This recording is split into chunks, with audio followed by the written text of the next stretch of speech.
கிறிஸ்துவுக்குள் பிரியமான தேவ ஜனங்களே, இந்த அருமையான கட்டுகளை உடைக்கும் 100 நாள் ஜபத்தில் 10வது நாளுக்கு கொண்டு வந்த ஆண்டவருக்கு கோடான கோடி நன்றி. அநேகருடைய கட்டுகள் விடுதலையாகி கொண்டிருக்கிறது. அநேகருடைய போராட்டங்கள் மாறிக்கொண்டிருக்கிறது. அநேகரை ஆண்டவர் யுத்த வீரனாக மாற்றி கொண்டிருக்கிறாரு. அநேகர் ஆவிக்குரிய வாழ்க்கையில யுத்த வீராங்கனைகளாக மாறிக்கொண்டிருக்கிறீர்கள்.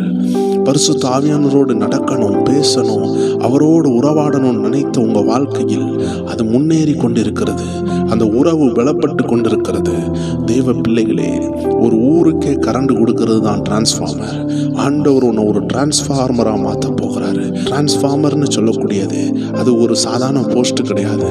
அது அநேக போஸ்ட்டுகளுக்கு கரண்டை கொடுக்கக்கூடியது தான் டிரான்ஸ்ஃபார்மர் நம்ம சொல்லுவோம்.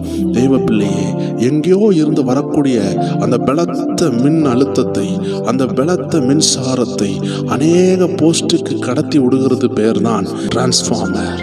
ஆண்டவர் இன்னைக்கு உன்னை பார்த்து பேசி கொண்டிருக்கிறார். தேவச்சனமே, நீ அநேகருக்கு ஆசீர்வாதமாய் மாறப்போகிற. கர்த்தர் உன்னை நிரப்புவார். வானத்திலிருந்து வரக்கூடிய அந்த தெய்வீக ஆசீர்வாதத்தை ஆண்டவர் உன் மூலமாக தான் அநேகருக்கு கொண்டு செல்ல போறாரு. உன் மூலமாய் உன் குடும்பத்துக்கு கொண்டு செல்வார், உன் பிள்ளைகளுக்கு கொண்டு செல்வார், உன் ஊழியத்திற்கு கொண்டு செல்வார், உன் பிசினஸுக்கு கொண்டு செல்வார். நீ படித்து கொண்டு இருப்பாயானால் தேவ பிள்ளையே, இல்லை நீ பிசினஸ் செய்து கொண்டு இருப்பாயானால் தேவ பிள்ளையே, உன் மூலமா ஆண்டவர் டிரான்ஸ்ஃபர் பண்ணுகிறாரு. அந்த டிரான்ஸ்ஃபர் தான் நீ ஒரு டிரான்ஸ்ஃபார்மர். கர்த்தர் உன்னை சாதாரண ஒரு நபராக உனக்காக மட்டும் அழைக்கவில்லை, உன்னை கொண்டு அநேகருக்கு ஆண்டவர் பலனை உண்டாக அழைத்திருக்கிறார். இந்த அருமையான 10வது நாளில் தேவனுடைய அபிஷேகம் உன் மேல் வரும், உன் குடும்பத்தின் மேல் வரும், உன் வீடை நிரப்பும், உன் தொழிலை நிரப்பும், உன் ஊழியத்தை நிரப்பும். அருமையான தேவ ஜனமே, உனக்கு எதிலெல்லாம் தேவனுடைய மகிமை வெளிப்படணுமோ நீ ஒரு டிரான்ஸ்ஃபார்மர். அதை கடத்தி விட தான் கர்த்தர் உன்னை அழைத்திருக்கிறார். முதலாவது நீ நிரம்ப வேண்டும், இரண்டாவது உன்னில் இருந்து நிரம்பி வழிய வேண்டும். அதை தான் சங்கீதம் 23 தாவீது ராஜா சொல்லுகிறார், என் பாத்திரம் நிரம்பி வழிகிறது. தேவ ஜனமே, அநேக அற்புதங்கள் நடக்காமல் இருக்கிறது காரணம் உன் பாத்திரம் நிரம்பாமல் இருக்கும். தேவனுடைய ஆவியானவர் உன்னை நிரப்ப வேண்டும். ஆண்டவர் உன்னை நிரப்பினால் தான் உன் திட்டம் நிறைவேறும். பரிசுத்த ஆவியானவர் எந்த தேவ பிள்ளையையும் நிரப்பாமல் அவருடைய சித்தத்தை செய்யவே முடியாது. ஆதியில் இருந்து பழைய ஏற்பாடு ஆனாலும் சரி, புதிய ஏற்பாடு ஆனாலும் சரி, ஆண்டவராகிய தேவன், பிதாவாகிய தேவன், குமாரனாகிய கிறிஸ்து, பரிசுத்த ஆவியானவர், 3இல் ஒன்றாகிய இந்த தெய்வம் எதையாகிலும் செய்ய வேண்டும் என்றால் தம்முடைய பரிசுத்த ஆவியினால் நம்மை நிறைத்துதான் அவர் செய்வார். அதனால் நம்மை நிரப்ப சித்தமுள்ளவராக இருக்கிறார். நீங்கள் நிரம்பாமல் எதை செய்தாலும் அது தேவ சித்தமாக இருக்காது. தேவ ஜனமே, எப்படி நிரம்ப வேண்டும்? வசனத்தினால் நிரம்ப வேண்டும். வசனத்தை இருதயத்துக்கு கொண்டு செல்ல வேண்டும். அது பாடல் மூலமாகவோ, ஆமென், அது ஜெபம் மூலமாகவோ, அது வேத வாசிப்பு மூலமாகவோ, இல்லை என்றால் ஒரு சாட்சியின் மூலமாகவோ, ஏதோ விதத்தில் கர்த்தருடைய வசனம் உனக்குள்ளாக கிரியை செய்யும். தேவ ஜனமே, பெரும்பாடு உள்ள ஒரு சகோதரி இருந்தால் அவள் வேதத்தை வாசித்தாள் என்று வேதம் சொல்லவில்லை. ஏதோ விதத்தில் அவளுடைய இருதயத்தில் விசுவாசம் தூண்டப்பட்டது, வேதத்தில் எழுதப்பட்டிருக்கிறது. அந்த விசுவாசத்தின் காரணத்தினால் அவள் சுகத்தை பெற்றுக்கொண்டாள். அந்த விசுவாசம் அடுத்த லெவலில் கிரியை செய்ய ஆரம்பித்தது. அவளுக்கு உள்ளாக அந்த விசுவாசம் சொன்னது, நீ போய், நீ எவ்வளவு பெரிய பாவத்தில் இருந்தாலும் சரி, நீ போய் ஆண்டவராகிய இயேசுவின் ஹல்லேலூயா வஸ்திரத்தின் ஓரத்தை தொடு என்று அந்த விசுவாசம் அவளுக்கு போதித்தது. அந்த அபிஷேகம் அவளுக்கு போதித்தது. அவள் போய் ஆண்டவருடைய வஸ்திரத்தின் ஓரத்தை தொட்டால் பல வருடங்களாக இருந்த அந்த போராட்டம், அந்த பெரும்பாடு அவளை விட்டு மாறினது. தேவ ஜனமே, அநேக மருத்துவர்களால் கைவிடப்பட்டு அநேக பணத்தை இழந்த அவள் மேல் தேவனுடைய பிரசன்னம் இறங்கியது. அவள் வேதத்தை வாசித்தாள் என்றோ இயேசுவின் பிரசங்கத்தை கேட்டாள் என்று எழுதப்படவில்லை. அதனால் விசுவாசம் கேள்வியினால் வரும். அந்த கேள்வி வேத வசனத்தினால் வரும். அந்த வேத வசனம் ஒரு சாட்சியின் மூலமாக வரலாம், ஒரு பாடலின் மூலமாக வரலாம், ஒரு தேவ மனிதன் உபதேசம் பண்ணும் பொழுது வரலாம், இல்லை என்றால் உங்க செல்போன்ல ஒரு வால்பேப்பர் மூலமாக வரலாம். ஏதோ விதத்தில் தேவனுடைய வார்த்தை உங்கள் அண்டை வந்து கொண்டிருக்கிறது. அந்த வார்த்தை உங்கள் இருதயத்துக்கு செல்ல வேண்டும். அது சென்றால் விசுவாசம் கிரியேட் ஆகும். விசுவாசம் கிரியேட் ஆகினால் அடுத்த ஸ்டெப் என்ன செய்ய வேண்டும் என்று ஆவியானவர் போதிப்பார். அந்த ஸ்டெப்ல நீங்க கால் வைக்கும் பொழுதுதான் கர்த்தருடைய பிரசன்னம் வெளிப்படும். இதே போலதான் பேதுரு படகில் அமர்ந்திருந்த பேதுருவுக்கு, ஓ நீர் இயேசுவானால் நான் இந்த கடலில் நடக்கட்டுமா என்று கேட்டான். ஆண்டவர் சொன்னார், நட என்று சொன்னார். அந்த வார்த்தை அவன் காதுகளுக்குள்ளாக சென்று அவன் இருதயத்துக்குள்ளாக போய் அவன் பிராக்டிகலாக நடக்க ஆரம்பித்தான். அவன் பிராக்டிகலாக ஸ்டெப் எடுத்து வைக்கிறதற்கு ஆண்டவருடைய வார்த்தை அவனை பலப்படுத்தியது. மற்ற சீசர்கள் எல்லாரும் சும்மா இருக்கும் பொழுது இவன் விசுவாசத்தை ஆக்டிவேட் பண்ணான். இதை கேட்டுக்கொண்டிருக்கிற நூறுக்கணக்கான தெய்வ பிள்ளைகளே, இன்னைக்கு இந்த வசனத்தை கேட்டு விசுவாசத்தில் ஆண்டவர் உங்களை ஆக்டிவேட் பண்ணுவாரு, உங்களை நடக்க வைப்பாரு, விசுவாசத்தில் அடுத்த ஸ்டெப் எடுக்க வைப்பாரு. இத்தனை வருடங்களாக பிளாக்கா இருந்த சில கட்டுகளை கர்த்தர் உடைத்து இன்னைக்கு கர்த்தர் உங்களை வெளியே கொண்டு வருகிறாரு. எத்தனை பேர் சொல்லுகிறீங்க, இந்த 10வது நாள் ஒரு யுத்த நாள், இந்த 10வது நாள் ஒரு யுத்த வீரனுடைய நாள், இந்த 10வது நாள் ஒரு யுத்த வீராங்கனையின் நாள். நான் சோர்ந்து போன நாட்கள் முடிகிறது, நான் தளர்ந்து போன நாட்கள் முடிகிறது, நான் மங்கி மங்கி பிரகாசித்த நாட்கள் முடிகிறது, நான் தளர்ந்து போன நாட்கள் முடிகிறது. நான் எழும்பி பிரகாசிக்க வேண்டாமா? நான் எழும்பி பிரகாசிக்க அழைக்கப்பட்டவன். நான் கழுவை போல் எழும்ப வேண்டும். நான் காத்திருந்த நாட்கள் முடிகிறது. எத்தனை வருடங்கள் நான் காத்திருந்தேன், என் குடும்பம் காத்திருந்தது. என் வீட்டில் ஒரு நன்மை பிரகாசிக்க போகிறது, என் தேவ ஆவியானவர் என் வீட்டில் இறங்க போகிறார்னு எத்தனை பேர் சொல்லுகிறீங்க? எத்தனை பேர் ஆவியானவரோடு இணைய விரும்புகிறீங்க? உள்ளத்தின் ஆழத்தில் இருந்து ஆண்டவரை பார்த்து சொல்லுங்க, கர்த்தருடைய அக்கினி என்னை தொடுவதாக. அந்த விசுவாசத்தின் அபிஷேகம், அந்த விசுவாசத்தின் வல்லமை சோர்ந்து போன என் இருதயத்தை தேற்றுவதாக. லீகாரா பாஷா தாலரபா அல்பிரேகே சேப்ரோலா ஹாந்தி பிரசியா லேகோ ஷபா ராகா தாரபா லிஹந்தலரபோ ஷம்தலரபா அல்பராத ரபோசியா. கர்த்தருடைய ஆவியானவர் ஒவ்வொரு பேரை தொட்டுவாராக. இந்த 10வது நாள்ல பார்த்து கொண்டிருக்கிற தெய்வ பிள்ளையே, இந்த 100 நாள் ஜெபத்துல கலந்து கொண்டிருக்கிற தேவ பிள்ளைகளே, கர்த்தருடைய ஆவியானவருக்கு நீங்க மறைவானவர்கள் அல்ல. உங்களுக்கு என்ன தேவை என்று ஆண்டவருக்கு தெரியும், என்ன போராட்டம் உண்டு என்று தெரியும். ஆனால் ஆண்டவர் பார்த்து கொண்டிருக்கிறார். என் பிள்ளை என்ன ஸ்டெப் எடுக்க போறான், என் பிள்ளை புலம்புறாளா, என் மகன் புலம்புறானா, இல்ல நியூ ஸ்டெப் எடுக்க போறானா, இல்ல ஆண்டவருடைய சமூகத்துல காத்து இருந்து அந்த நியூ ஸ்டெப்பை கொண்டு வர போகிறானா என்று கர்த்தருடைய ஆவியானவர் உன்னை பார்த்து கொண்டிருக்கிறார். நீ கர்த்தரிடத்தில் வா. ஓ தேவனிடத்தில் நாம் சேர்வோம், தேவன் நம்மிடம் சேர்வார். ஹல்லேலூயா. ஒரு வல்லமையான தேவ மனுஷன் சொன்னாரு, நீ ஆண்டவருக்காக எதையாகிலும் செய்ய வேண்டும் என்று நீ ஆண்டவருக்காக ஒரு ஸ்டெப் எடுத்து வைக்கும் பொழுது ஆண்டவர் உனக்காக மில்லியன் ஸ்டெப் எடுத்து வைக்கிறாரு. லட்சக்கணக்கான ஸ்டெப் உனக்காக ஆதரவாக எடுத்து வைப்பாரு. பல சூழ்நிலைகள் நீ ஆண்டவருக்காக எடுத்து வைத்த ஸ்டெப்பை தடை பண்ணலாம் வரலாம். ஆனா ஆண்டவர் உனக்காக உன்னை சுற்றிலும் தூதர்களை அனுப்பி நீ செய்யணும் நினைச்ச விஷயத்தை, நீ முன்னேறி செய்ய வேண்டும் என்று நினைத்த விஷயத்தை அவர் காத்துக்கொண்டு அவர் அதை நடத்தி தருகிறதற்கு அவர் வல்லமை உள்ளவரா இருக்கிறார். நாம் தான் பல நேரங்களில் சோர்ந்து போகிறோம். நாம் ஆண்டவர் சோர்ந்து போகவில்லை, நாம் தான் தளர்ந்து போகிறோம். மனிதன் பலவீனம் உள்ளவன். அதனால் தான் ஆண்டவராகிய இயேசு சொன்னார், மாம்சமும் பலவீனம் உள்ளது, ஆவியோ உற்சாகம் உள்ளது. தேவ பிள்ளையே, இன்னைக்கு நீ மாம்சத்தில் ஜெபித்து ஜெபித்து சோர்ந்து போனாயா? மாம்சத்தில் பாடி பாடி சோர்ந்து போனாயா? இதோ உன்மேல் ஒரு பெருவெள்ளம் இறங்குகிறது. நீ ஆவியில் ஜெபிக்க போகிற. உன் கண்ணீர் இனிமையாய் மாறப்போகிறது. உன் வேதனை ஆனந்த களிப்பாய் மாறும். உன் கண்ணீர் ஒவ்வொரு சொட்டுகளும் ஆனந்த கண்ணீராய் மாறப்போகிறது. தேவ பிள்ளையே, உன் மேல் ஒரு பெருவெள்ளம் இறங்க போகிறது. எத்தனை பேர் உங்களை சுத்திகரித்துக் கொண்டிருக்கிறீங்க? எத்தனை பேர் ஆண்டவரை எனக்குள்ள ஜீவ நதி பாயட்டும் சொல்லுகிறீங்க? ஆவியானவர் ஆமீன். சில நேரங்கள்ல சிலர் மேல அபிஷேகத்தை போட லேட் ஆக்குவாரு. ஏனென்றால் சில நேரம் சில தடைகள் இருக்கும். அந்த தடைகள் உடையணும் தான் நீ ஜெபிக்கணுமே தவிர அபிஷேகத்தை ஆண்டவர் தரலையேன்னு கவலைப்படக்கூடாது. அவன் அந்த தடை உடையும் பொழுது அபிஷேகம் உன் மேல் இறங்கும். ஹல்லேலூயா. உனக்கு தேவையான நேரம் கர்த்தர் அந்த அபிஷேகத்தை உன் மேல போடுவாரு. அந்த ஆவியானவரை நிரப்புவாரு. ஆவியினால் நிரம்பி நீ அந்நிய பாஷையில் பேசுவ, தீர்க்க தரிசனத்தை காண்ப, சொப்பனங்களை காண்ப, நடக்க போறத முன்பதாகவே ஆண்டவர் காட்டுவாரு. தேவ பிள்ளையே, மாம்சத்தினால் நடக்காதத ஆவியினால் நடக்கும். ஆண்டவராகிய இயேசு சொன்னாரு, சீசர்களை பார்த்து சொன்னாரு, விழித்திருந்து ஜெபிக்க கூடாதா? அந்த சீசர்களால முடியல, அவர்களால முடியல. அவர்கள் ஆவியில பலன் இல்லாமல் ஆவியில் ஜெபிக்க முடியவில்லை. ஆவியில் ஜெபிக்கக்கூடிய ஞானம் இல்லை. ஆவியில வளராத சின்ன பிள்ளைகளாக இருந்தாங்க. தேவ பிள்ளைகளே, இன்னைக்கு உங்க விடுதலை ஏன் தெரியுமா தாமதிக்கிறது?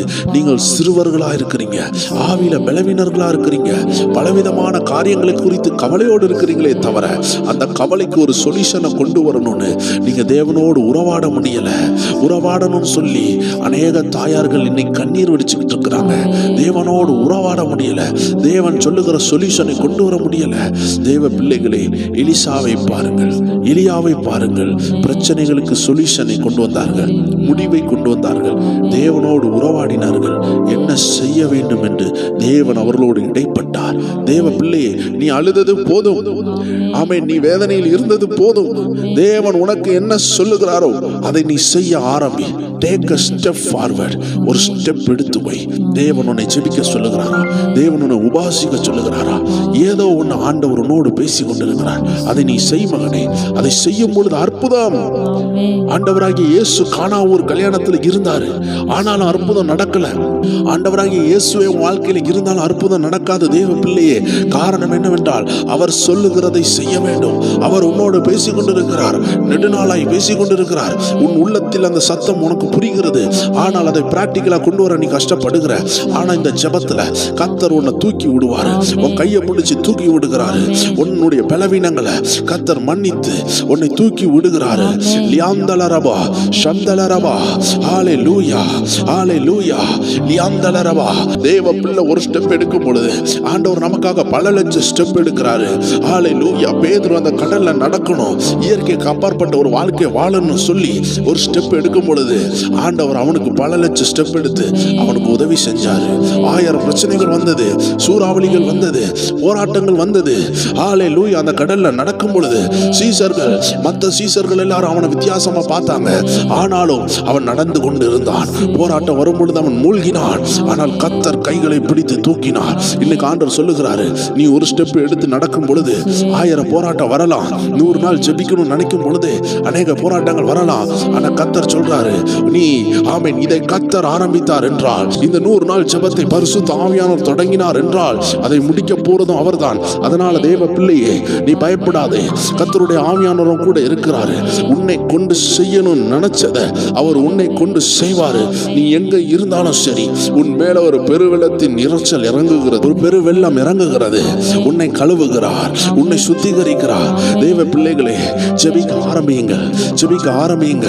நாம் ஒரு 1 hour தான் ஜெபிக்க போறோம். இந்த 1 hourல ஆண்டவர் உன்னை சுத்திகரிப்பார், உன்னை விடுதலையாக்குவார், உன் கட்டுகளை உடைப்பார். ஆனால் இந்த 100 நாள் ஜெபத்துல இந்த 1 மணிக்கூர் போதாது, இந்த 1 மணிக்கூர் போராது. இது உன்னை பலப்படுத்துகிற நேரம்.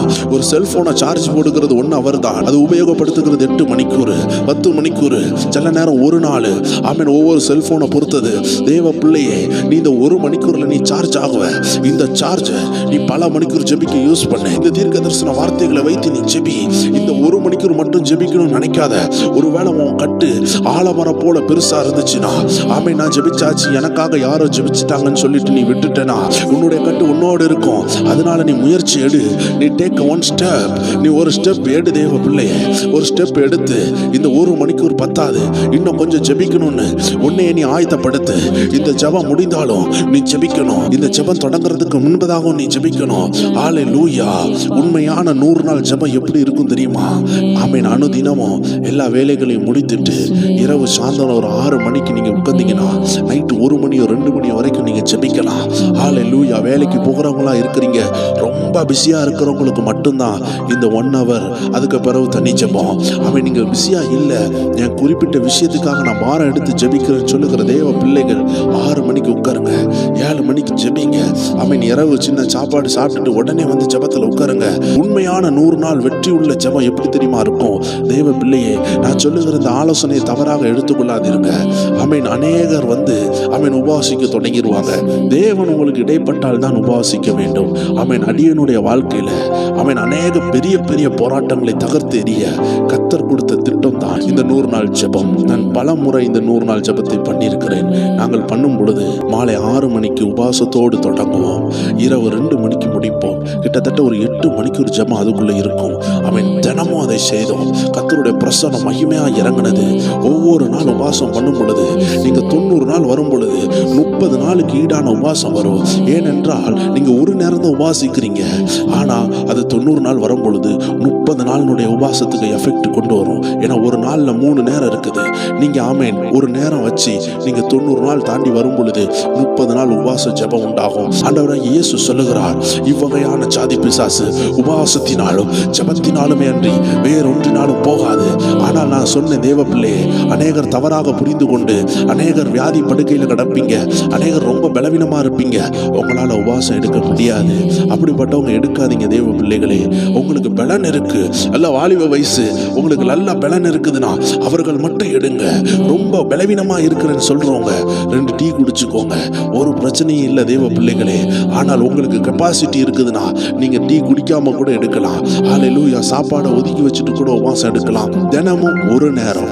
ஆமென். அருமையானவர்களை மீண்டும் சொல்லுகிறேன், தினமும் ஒரு நாள் ஃபுல்லா நான் சொல்லல, ஒரு நேரம் ஒதுக்கி வச்சு ஆண்டவரே என் வாழ்க்கை மாறணும், இந்த பாவ போராட்டத்திலிருந்து வெளியே வரணும், இந்த பிரச்சனையிலிருந்து நான் வெளியே வரணும், இந்த கடன்ல இருந்து நான் வெளியே வரணும், இந்த திருமண தடையிலிருந்து நான் வெளியே வரணும்னு ஒரு 100 நாள் விதைச்சிங்கன்னா எத்தனையோ வருடம் உங்களுக்கு திருமணம் ஆகாம வேஸ்டா இருந்தது அல்லவா? எத்தனையோ பிள்ளைகளுக்கு 30 வயசு 36 வயசு 40 வயசுன்னு கடந்து போகிறது. காரணம் என்ன?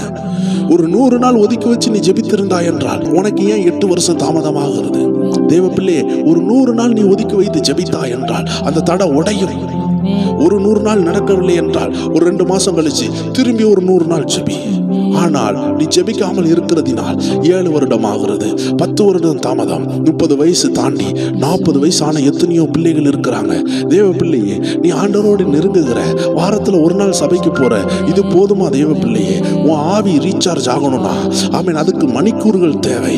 அதனாலதான் நம்ம சாயந்தரம் 6 மணிலிருந்து நைட்டு 2 மணி வரைக்கும் ஜெபித்த நாட்கள் இருந்தது. ஏனென்றால் நம்முடைய ரீசார்ஜ் சாதாரண ரீசார்ஜ் கிடையாது. அது ஒரு சாதாரண 500 mAh மொபைல் பேட்டரி போல உள்ள சார்ஜ் கிடையாது. அது ஒரு 4500 mAh பேட்டரி கிடையாது தேவ பிள்ளையே. அது பல லட்சம் வால்ட்டுகளை தாங்கக்கூடிய மின்சாரத்தை காட்டிலும் பரிசுத்த ஆவியின் வல்லமையை தாங்கக்கூடிய கெப்பாசிட்டி உள்ளதுதான் உன்னுடைய ஆவி ஆத்மா. ஹல்லேலூயா. அதனால ஒரு ரயில்வே ஸ்டேஷன்ல அந்த ட்ரெயினுக்கு மேல போகிற எலக்ட்ரிசிட்டி 25000 வால்ட்ஸ் பலன் உள்ளதுதான். அதை தொட்ட மனிதன் கரிந்து போவான். ஆனா அதையும் காட்டிலும் வல்லமையான பரிசுத்த ஆவியானுடைய பிரசன்னத்தை உனக்குள்ளாக கடத்தி செல்லுகிறது தான், உனக்குள்ளாக ரிசீவ் பண்ண கெப்பாசிட்டி உள்ளதுதான் உன்னுடைய ஆவி. அந்த ஆவி பயங்கரமான பேட்டரியை தாங்கக்கூடிய கெப்பாசிட்டி உள்ளது. அதை நீ வாரத்தில் ஒரு நாள் ஜெபம் பண்ணி நிரப்பலாம் நினைத்தாய் என்றால் நீ உன்னையே ஏமாத்தி கொண்டிருக்கிறாய். அதை அனுதினமும் நிரப்ப வேண்டும். ஆவியில் வளர்ந்த, ஆவியில் பலப்பட்ட பவுல் சொல்லுகிறார், இடைவிடாமல் ஜெபம் பண்ணு, இடைவிடாமல் ஜெபம் பண்ணு. ரேனாடு வாங்க என்று தேவ மனிதன் சொல்லுகிறார். ஓ, பிரேயர் இஸ் அவர் ஆக்சிஜன். உன்னுடைய மூச்சு போய் கொண்டு வருகிறதே, ஒவ்வொரு நேரம் நீ மூச்சை இழுத்து விடுகிறாயே, காரணம் என்ன? உனக்குள்ளாக ஜீவன் வேண்டும். இதே போலதான் உனக்குள்ளாக ஜெபம் என்ற அக்கினி உனக்குள் இறங்க வேண்டும். ஜெபம் என்ற சுவாசம் அனுதினமும் உனக்குள்ள போய் கொண்டிருக்க வேண்டும். பவுல் சொல்லுகிறார், இடைவிடாமல் ஜெபிக்க வேண்டும். ஆண்டவராகிய இயேசு சொன்னார், சோர்ந்து போகாமல் ஜெபியுங்கள், இடைவிடாமல் ஜெபியுங்கள். pray without ceasing. hallelujah. liba raka shata la raba liandala rabosia liandala raba. இந்த உலகத்திலே பயங்கரமான பேட்டரின்னு சொன்னா அந்த பேட்டரி உனக்குள்ளதான் இருக்குது. அததான் ஆண்டவராகிய இயேசு சொன்னாரு, மாம்சமோ பலவீனம் உள்ளது, ஆவியோ லியாந்தலரபோ ஷம்தலரபா. அந்த ஆவியில ரீசார்ஜ் ஆகுது உனக்கு. இந்த 100 நாளும் உன் ஆவி ரீசார்ஜ் ஆகும். உன் பாத்திரம் நிரம்பி வழியும். உன் பாத்திரம் நிரம்பி வழிந்தால் உன் அற்புதம் நடக்கும். இன்னைக்கு ஏன் அற்புதம் நடக்கல? ஓ, ஆவியில நிரம்பாத ஒரு ஜெபம், ஆவியில நிரம்பாத ஒரு துதியை நீ ஏறெடுத்து கொண்டிருக்கிற. வாரத்துல ஒரு நாள் சபைக்கு போகிற, ஏதோ ஒரு நாள் உபவாச நாள் போகிற, உனக்கு எப்படி ஜெபத்துல அக்னி வரும் தேவ பிள்ளையே? ஓ, உனக்குள்ள அக்னி இருக்காது. அதனாலதான் அநேக போராட்டங்கள் உன்னை கட்டி வைத்திருக்கிறது. உன் கட்டுகளை அறுக்கிறதுக்கும் உன்னுடைய போராட்டங்களை உடைக்கிறதுக்கும் தான் தேவன் இந்த ஜெபத்தை நமக்கு தந்திருக்கிறார் தேவ பிள்ளையே. அதனால ஆண்டவரை தப்பா நினைக்காமல் உன்னை நீ பலப்படுத்து. நீ விசுவாசத்தில் ஒரு ஸ்டெப் எடுத்து வைத்தால் உன் ஆண்டவர் உனக்காக லட்சக்கணக்கான ஸ்டெப் எடுத்து வைப்பாரு. நீ ஆண்டவரை நெருங்கணும்னு ஒரு ஸ்டெப் வச்சனா உன் ஆண்டவர் பல லட்ச ஸ்டெப் உனக்காக வச்சு உனக்காக இறங்கி வருகிற ஆண்டவர். ஆனால் நாம் சொல்லுகிறோம், நான் எவ்வளோ ஜெபித்து விட்டேன் சகோதரனே, நான் எவ்வளோ ஜெபித்து விட்டேன் சகோதரியே, எனக்கு ஒன்றுமே நடக்கவில்லை. தேவ பிள்ளையே, உன் கண்ணீரின் துருத்தி நிறைந்ததா? உன் வேதனையின் துருத்தி நிறைந்ததா? உன் ஜெப அளவு கேட்கப்பட்டதா? உன் ஜெப அளவு நிறைந்ததா? இது எதுவுமே உனக்கு தெரியவில்லை. ஒரு சொப்பனம் கூட ஆண்டவர் உன் ஜெபத்தை குறித்து உனக்கு காட்டவில்லை. ஓ என் மகனை, நீ அருமையாக ஜெபித்தாய், உன் ஜெபம் கேட்கப்பட்டது என்று உனக்கு ஒரு தூது வரவில்லை. கொர்நேலியுவுக்கு வந்தது தேவ பிள்ளையே. ஓ கொர்நேலியுவுக்கு வந்தது. வேதத்துல கொர்நேலியன் சொல்லப்பட்ட தேவ மனுஷனுக்கு ஒரு ரிசல்ட் வந்தது. தேவனுடைய ஆவியானவர், ஆமென், தேவனுடைய தூதனை அனுப்பினார்.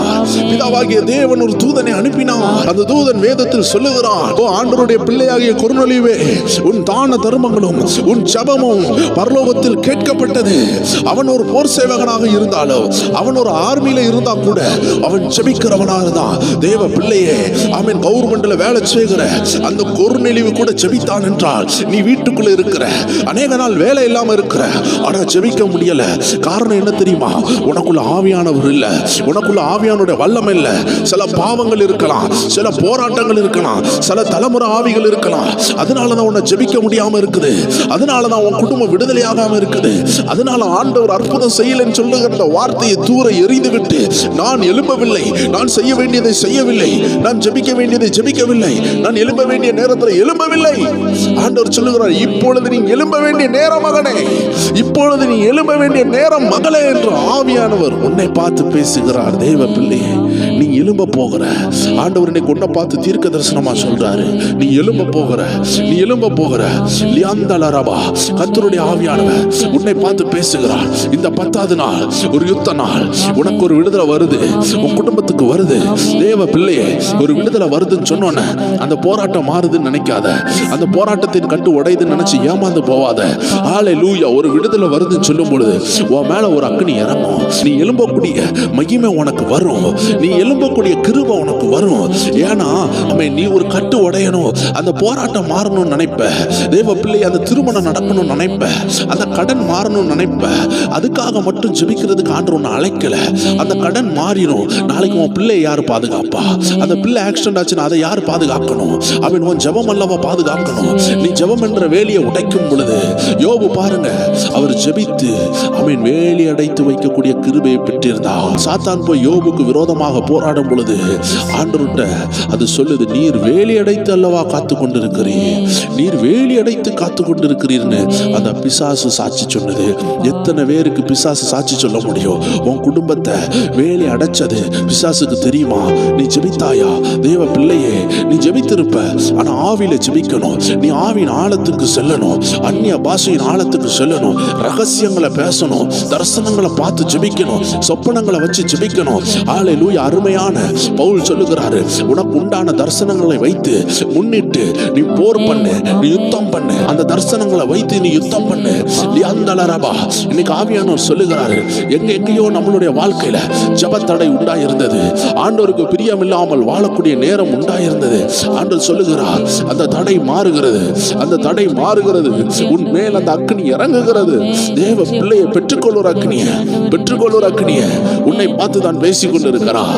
உன் மேல் இறங்குகிறார். அந்த வியாதியின் கட்டுகளை உடைக்கிறார். லிகாபா ஷகலா தலரபா ஷியந்தலரபா லைம்ப்ரோகோ சோப்ராலி அண்டலரபா லிகாதா லபா ஷியந்தலரபா. தேவ பிள்ளை, ஜெபத்தோடு இதை கேளு, ஜெபத்தோடு இதை கேளு. இதுல ஃபுல்லா தீர்க்க தரிசனமான வார்த்தைகள் வரும். நீ எப்படி கட்டப்பட்டிருக்கிறன்னு ஆண்டவர் உனக்கு காட்டுவாரு. தேவ பிள்ளையே, ஏதோ ஒரு விஷயத்துக்காக ஜெபித்து அந்த ஒரு விஷயத்துக்கு மட்டும் விடுதலை வந்துச்சுன்னா, மீதி உள்ள விஷயத்துல போராட்டம் வரும் பொழுது நீ திரும்பியும் ஆண்டவர்கிட்ட தேடி வருவ. இந்த கட்டை உடையும் சொல்லுவ, அதை ஆண்டவர் விடுதலை கொடுப்பாரு. ஏதோ ஒரு பிரச்சனையில இருந்து நீ விடுதலை ஆகுன, நீ திரும்பியும் ஆண்டவரை விட்டு தூரம் போயிட்டனா, இல்ல ஜெபிக்காம போயிட்டனா, திரும்பியும் போராட்டம் வரும். உனக்கு ஒரு திருமணம் ஆகல, நீ ஜெபித்துட்டு இருந்த, இப்ப திருமணம் ஆயிட்டு உன் குழந்தை வேண்டும் என்று நீ ஜெபிப்ப, அதற்காக நெடுநாள் ஜெபிச்சுக்கிட்டு இருப்ப. ஆண்டவர் சொல்றாரு, தேவ பிள்ளையே, இப்படி எத்தனை பிரச்சனைக்காக நீ ஜெபித்து கொண்டே இருப்ப. ஆண்டவர் உன் மேல அக்னி இறங்குதுன்னு சொல்லும் பொழுது அந்த கல்யாண கட்டு உடையுது. உடையுது, ஆமென், அது உடையுது, இந்த கடன் கட்டு உடையுதுன்னு ஆமென் மட்டும் நினைத்தாய் என்றால் அந்த ஒரு கட்டு மட்டும்தான் உடையும். ஆண்டவர் உன்னை நிரப்புறாருன்னு சொல்லும் பொழுது நீ ஒன்று புரிஞ்சுக்கிடணும். உன் வாழ்க்கையில எத்தனை பிரச்சனை வந்தாலும், எத்தனை 1000 பிரச்சனை வந்தாலும் அதை சமாளிக்கக்கூடிய ஒரு அபிஷேகத்தை உன் மேல இறக்குறாரு நீ புரிஞ்சுக்கிட்டனா ஆண்டவர் சொல்றாரு அதுதான் உண்மையான வெற்றி. அநேக மாம்சத்தில் உள்ள தேவ பிள்ளைகள் ஒரு விடுதலை நடக்குதுன்னு சொன்ன உடனே வீட்டில் போய் பார்ப்பாங்க, ஓ எனக்கு ஒரு நல்ல திருமண அழைப்பு வரப்போது போல, எனக்கு அது நடக்க போது போல, இது நடக்க போது போலன்னு சொல்லி அநேக நேரம் ஏமாந்து போகிறாங்க. தேவ பிள்ளையே, கர்த்தர் உன் ஆவியை நிரப்புனார்னா உனக்கு உள்ளது உன் கையில வரும். நீ உன் ஆவியை கர்த்தர் நிரப்புறதுக்கு ஒப்பு கொடு. கர்த்தர் உன்னை உருமாற்ற ஒப்பு கொடு. தேவ சுத்தத்துக்கு உன்னை ஒப்பு கொடு. உன் லைஃப்ல தடையா இருக்கிற அந்த கடன் மாறும், அந்த வியாதி மறையும், அந்த போராட்டம் தானா மறையும். தேவ பிள்ளையே, அதனால ஏதோ ஒரு விஷயத்தை மட்டும் வச்சு நீ ஃபோக்கஸ் பண்ண வேண்டாம். நீ ஒன்னே ஒன்று சொல்லு, எத்தனை பிரச்சனை வந்தாலும் அதையெல்லாம் சமாளிக்கிற ஒரு அபிஷேகம் என் மேல இறங்கட்டும்ப்பா. ஏதோ ஒரு பிரச்சனையை வச்சுட்டு ஆண்டவரே இந்த ஒரு பிரச்சனையை என்னை காப்பாற்ற சொல்லாதீங்க தேவ பிள்ளையே. இது மிகப்பெரிய அறியாம. அந்த பிரச்சனை முடிஞ்சோன்னு அடுத்த பிரச்சனை வரும். உன் பிள்ளை ரட்சிக்கப்படலேன்னு ஜெபம் பண்ணி கொண்டு இருப்ப. இப்போ உன் பிள்ளை ரட்சிக்கப்பட்டுரும். ஆனா வந்த மருமக என்ன செய்வா? அவ பரிபூர்ண ரட்சிப்பில்லாதவளா இருப்பா. அவளால் உனக்கு கொடுமை வரும். திரும்பி உன்னுடைய மருமகளுக்காய் ஜெபிப்பாய் தேவ பிள்ளையே. அந்த பிரச்சனை தீர்ந்த உடனே இன்னொரு பிரச்சனை வரும். ஹல்லேலூயா. ஆண்டவர் சொல்லுகிறா, அந்த பிரச்சனைகளை மட்டும் கொண்டு வராதீர்கள். அந்த பிரச்சனையை தீர்த்து அந்த பிரச்சனைகளுக்கு எல்லாம் காரணமாக இருக்கிற எல்லா பிரச்சனைகளையும் ஜெயிக்கக்கூடிய ஒரு அபிஷேகம் மேல வருது. எத்தனை பிரச்சனை வந்தாலும் அதை டயக்னோஸ் பண்ணி அது எங்க இருந்து வருது, அது யாரால் வருது, அதை எப்படி சரி செய்யணும்னு சொல்லக்கூடிய ஒரு தெளிந்த புத்தி, ஒரு தெளிந்த ஆவியானவர் இந்த 100 நாளிலும் உன் மேல் இறங்கி அதை கட்டவிழ்ப்பார். அதுதான் 100 நாள் ஜெபத்தினுடைய பெரிய சக்சஸ். தேவ பிள்ளையே, ஒரு காரு கிடைக்கணும், ஒரு வேலை கிடைக்கணும்னு மட்டும் ஜெபிக்காத. அந்த காரையும் அந்த வேலையும் தாண்டி ஒரு ஞானம் உனக்கு உண்டாகணும், ஒரு அபிஷேகம் உனக்கு உண்டாகணும். அதற்கு பிறகு உனக்கு நிறைய தேவைகள் இருக்கும். ஒரு காரோடு உன் தேவை முடிந்து விடுமா? இல்லை தேவ பிள்ளையே. ஒரு வீடோடு உன் தேவை முடிந்து விடுமா? அந்த வீடை கட்டிட்டு அதுல குடியிருக்கிறதுக்கு நல்ல 4 பிள்ளைகள் வேண்டாமா? ஆமென். நீ கல்யாணம் பண்ணிட்டு உனக்கு ஒரு பிள்ளை இல்லாமல் இருந்தால் நீ அதற்கு கண்ணீரோடு இருப்ப. ஆண்டவர் சொல்றாரு, உன் மேல ஒரு அபிஷேகம் இறங்குச்சுன்னா அந்த போராட்டம் எங்க இருந்து வருதுன்னு ஆண்டவர் உனக்கு காண்பிச்சு தருவாரு. இன்னைக்கு கர்த்தர் உன்னை நிரப்ப போகிறார். ஆமென். அது ஒரு ஞானத்தால் நிரப்ப போகிறார். அந்த ஞானம் உன் மேல் வரும் பொழுது, கர்த்தருடைய ஞானம் உனக்குள் வெளிப்படும் பொழுது, உன் போராட்டத்தின் காரணம் எங்க இருக்கிறது, உன் போராட்டத்தின் வேறு எங்க இருக்கிறதுன்னு ஆவியானவர் காண்பித்து தருவார். ஒரு ஊழியக்காரருடைய வீட்டுல அணு தினமும் எல்லாரும் வியாதிப்பட்டு கொண்டே இருந்தாங்க. அப்போ இவர் ஜெபிக்க ஆரம்பித்தார். ஆண்டு காண்பித்தார், உன் வீட்டில் வேலை செய்கிற அந்த பெண்ணிடம் கவனமாக இரு என்று ஆவியானவர் காண்பித்தார். தேவ பிள்ளையே, அந்த ஊழியக்காரர் அவன் ஒரு நாள் ரகசியமாக சென்று அவன் இந்த பெண்மணி என்ன செய்கிறார் என்று கவனிக்க ஆரம்பித்தார். இவள் எல்லாமே கரெக்டாக சென்று விட்டு அந்த பெண்மணி வீடெல்லாம் கிளீன் பண்ணிட்டு சமையல் அறையில சென்று ஏதோ ஒரு பொடியை எடுத்து அந்த சாப்பாடுல போட்டு கலக்கி இந்த மக்களுக்கு எல்லாம் கொடுத்துட்டு இருக்கிறா. ஆமீன். அங்க சாப்பிடுறவங்க எல்லாம் அதை சாப்பிடுறாங்க. இவா மட்டும் சாப்பிடாம எஸ்கேப் ஆயிடுவா. ஆமீன். அதை சாப்பிடுகிற ஒவ்வொரு பேரும் ஆமீன் ஜலதோஷமும் வயிறு வலியும் உண்டாகி அவர்கள் மரித்து கூட போகக்கூடிய ஒரு சூழ்நிலைக்கு நேராக தள்ளப்படுகிறத அந்த ஊழியக்காரர் கண்டுபிடித்தாரு. ஆமீன். அந்த மனிதன் ஜெபிக்கவில்லை என்றால் ஆண்டவர் அந்த முகத்தை காட்டியிருக்க மாட்டாரு. ஆமீன். தேவ பிள்ளையே, ஆண்டவருடைய பிரசன்னம் உனக்கு வெளிப்பாடுகளை கொண்டு வரும். உன் பிரச்சனையின் வேரை கண்டுபிடிக்கும். இன்னைக்கு அந்த பிரச்சனை தீரணும்னு சொல்லி ஜெபிக்கிறது ஞானம் கிடையாது. அந்த பிரச்சனையின் வேரை கண்டுபிடிக்கிறது தான் ஞானம். தேவ பிள்ளையே, இந்த 100 நாளிலும் ஆண்டவர் உன்னை பார்த்து முகமுகமாய் பேசுகிறார். உன் பிரச்சனையை நான் மாற்றுவேன். அதற்கு முன்பதாக நீ புத்திசாலியாக மாறு, நீ ஞானியாக மாறு, நீ ஆவியில் தெளிந்தவனாய் மாறு. அந்த பிரச்சனை எங்கிருந்து வருகிறது என்று கண்டுபிடி. அந்த ஆவியை பெற்றுக்கொள், அந்த நிறைவை பெற்றுக்கொள் என்று ஆண்டவர் உன்னை பார்த்து பேசிக் கொண்டிருக்கிறார். தேவ பிள்ளையே, நீ ஆயத்தப்படுவாயா? கர்த்தருடைய ஆவியானவர் உன் மேல் இறங்க நீ ஆயத்தப்படுவாயா? ஆவியானவரை நிரப்ப போகிறார். தேவ பிள்ளையே, ஆவியானவருடைய அக்னி உன்னை நிரப்ப போகிறது. உன் உள்ளத்தை திறந்து கொடுப்பாயா? அநேகருக்கு விடுதலை வந்து கொண்டிருக்கிறது.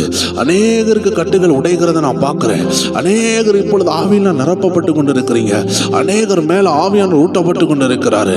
தேவ பிள்ளைகளே, அநேகர் மேல ஆவியானவர் ஊட்டப்பட்டு கொண்டிருக்கிறாரு. அநேகர் மேல கர்த்தருடைய அக்கினி இறங்குது. நீ அந்தலரவா சந்தலரகதலாதரி அந்தலரிபே லீக்ரோ சீப்ராலி அந்தலரவா. செல்வம்னு சொல்லக்கூடிய ஒரு சகோதரனை கர்த்தர் காட்டுகிறார். செல்வம் கர்த்தர் உங்க குடும்பத்தை குடும்பத்துல விடுதலையை தருகிறா. லியாம்தலரபா லைக்ரோபா ஷாப்ராலி ஆண்டலரபா லியாம்தலரபே ஓ ரபா பாபா பாபா ஷகதல ரபா ரபா ரகா ஷகதன ரபா. கடந்த நாட்கள்ல அநேக பேர்களை பரிசுத்த ஆவியானவர் காட்டும் பொழுது அதற்கு கீழே கமெண்ட் போட்டு அநேக சகோதரிகளை அநேக சகோதரர்களை நாம் பார்த்தோம். கர்த்தர் அநேகருக்கு அந்த விடுதலையை கட்டளையிட்டு இருந்தார். அநேகர் லைவ் கமெண்ட்ல போடும் பொழுது அது மெயின் கமெண்ட்ல வராமல் போகிறது. அந்த லைவ் கமெண்ட்ல அவங்க கமெண்ட் பண்ணும் பொழுது அநேகரால பார்க்க முடியல. ஆனா ஒரு சில லைவ் கமெண்ட் நம்ம ஸ்கிரீன்ஷாட் எடுத்திருக்கிறோம். தேவ பிள்ளைகளை அநேகர தேவன் பெயர் சொல்லி அழைத்தார். இன்னைக்கு கர்த்தர் உங்க குடும்பத்தில் உள்ள அநேகர பெயர் சொல்லி அழைக்கிறார். லியாம்தலரபா ஷம்தலரபா ஆண்டவர் காட்டுகிறார். குடி போதையில் உள்ள சிலரை கர்த்தர் தொட சித்தமாய் இருக்கிறார். நீங்க ஜெபிக்கிறீங்க, ஆனா அவர்கள் குடிக்கிறார்கள். தேவ பிள்ளை கவலைப்படாத, உனக்காக கர்த்தருடைய கரம் இறங்க போகிறது. தேவ ஆவியானவர் இறங்க போகிறாரு. நீ அதற்குள்ள வேர்களை கண்டுபிடி. அதை எப்படி சரியாக்கணும் என்ற வேர்களை கண்டுபிடி.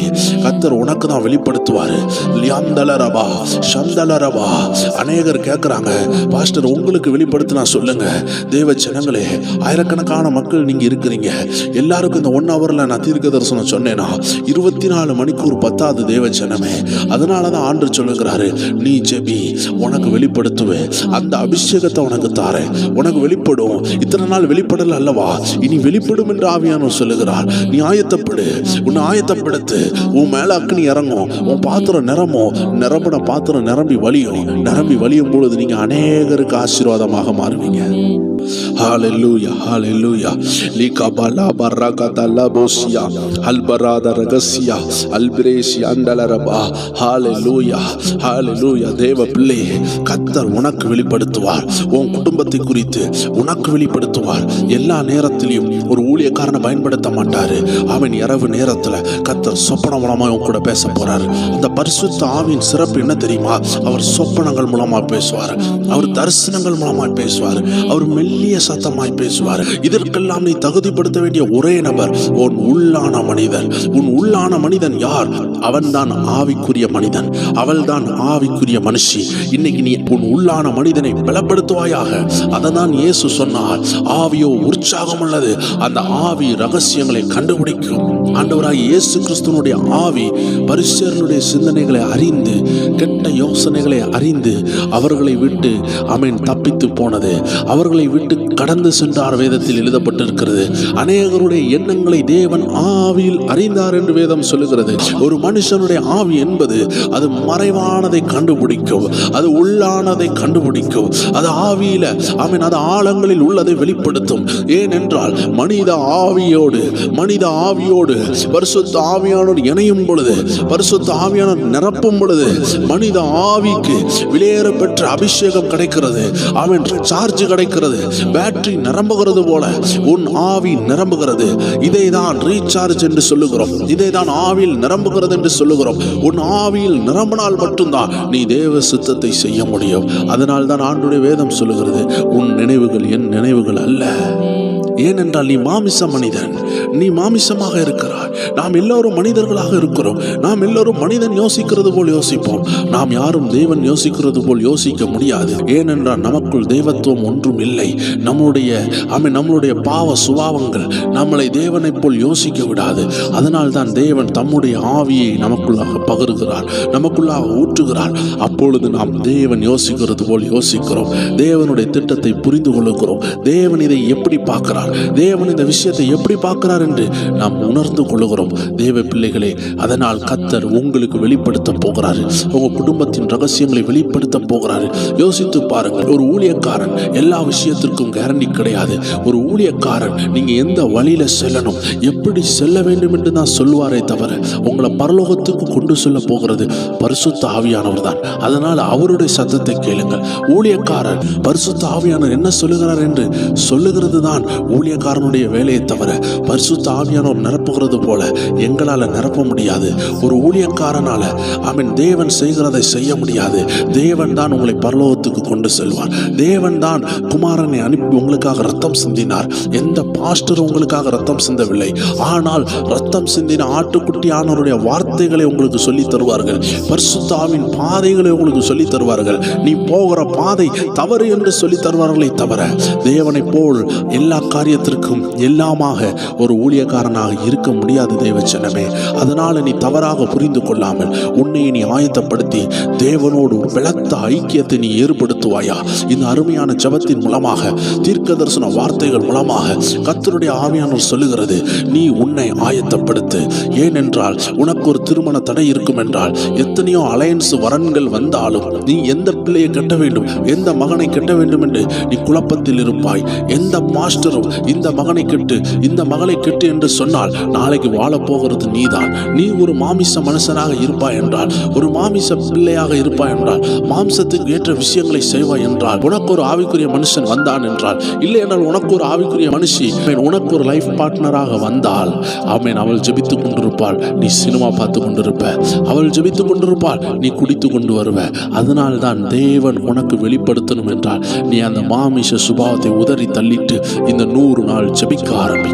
இந்த 100 நாள் ஜெபித்தாய் என்றால் உன் ஆவி பலப்படும். அந்த மாமிச சுபாவங்கள் உன்னை விட்டு மாறும். அந்த கட்டுகள் உடையும். இதுதான் கட்டுகள். தேவன் உன்னை நினைக்க வைக்கிறதை நீ நினைக்காமல் உன் இஷ்டத்தில் நடப்பதுதான் கட்டு.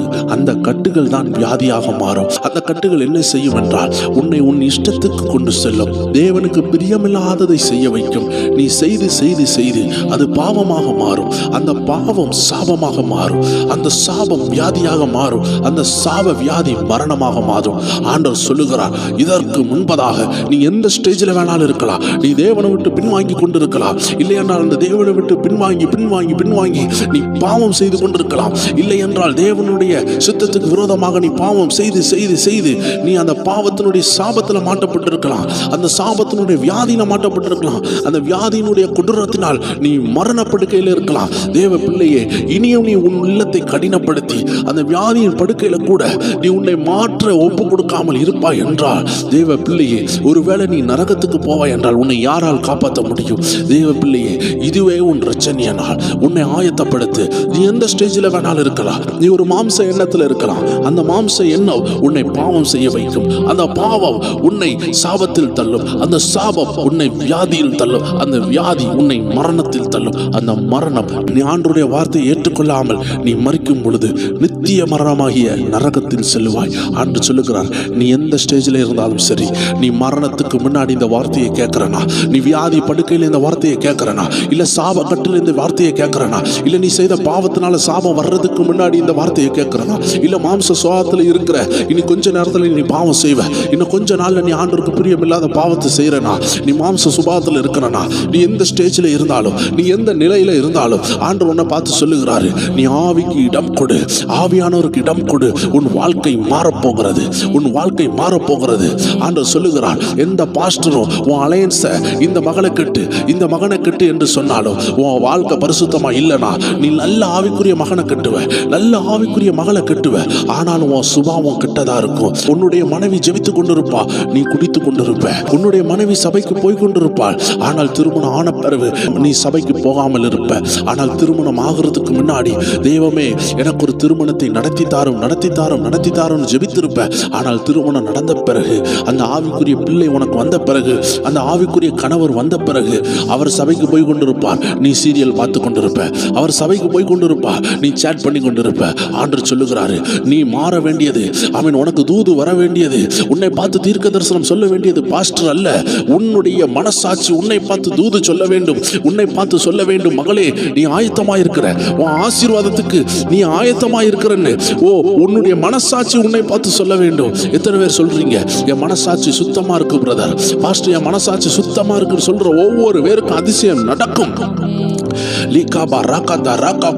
உன் மனசாட்சி சுத்தமா இல்லை என்றால் சகோதரனே, சகோதரியே, இந்த 100 நாளை உபயோகப்படுத்து.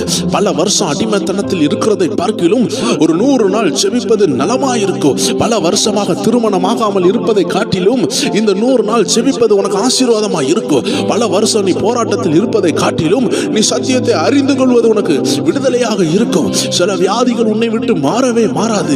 லாசருவை போல உன்னை கடைசி வரைக்கும் வியாதியில் ஆண்டு வைத்திருக்கலாம்.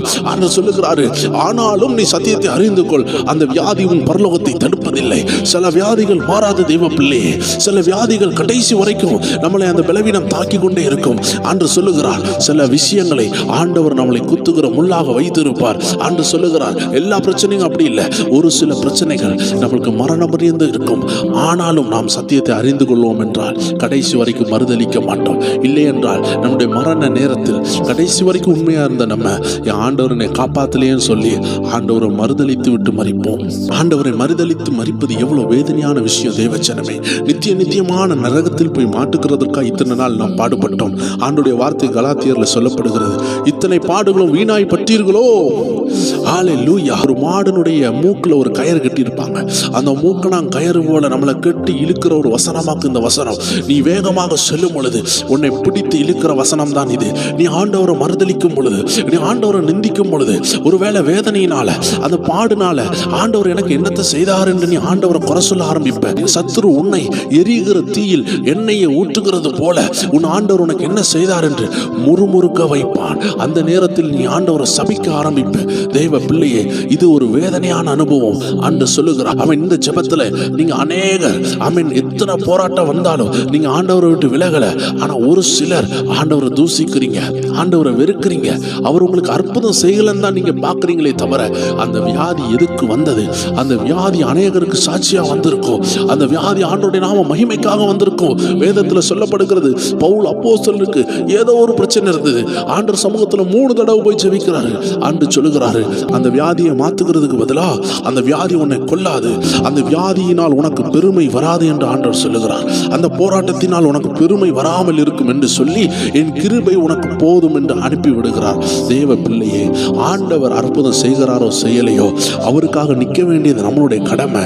ஒருவேளை ஆண்டவர் அற்புதம் செய்தால் அது அநேகருக்கு சாட்சியாக மாறும். அநேக தேவ பிள்ளைக்கு தெரியல, ஆண்டவர் அற்புதம் செய்யாவிட்டாலும் அது சாட்சியாக மாறும் என்று அநேக கிறிஸ்தவர்களுக்கு தெரியாததுனால தான் சோர்ந்து போயிருக்கிறார்கள், ஜபாவி இழந்து போயிருக்கிறார்கள். தேவ பிள்ளையே, லாசருவை நோக்கி பார், அவன் சோர்ந்து போகவில்லை, உடம்பெல்லாம் வியாதி.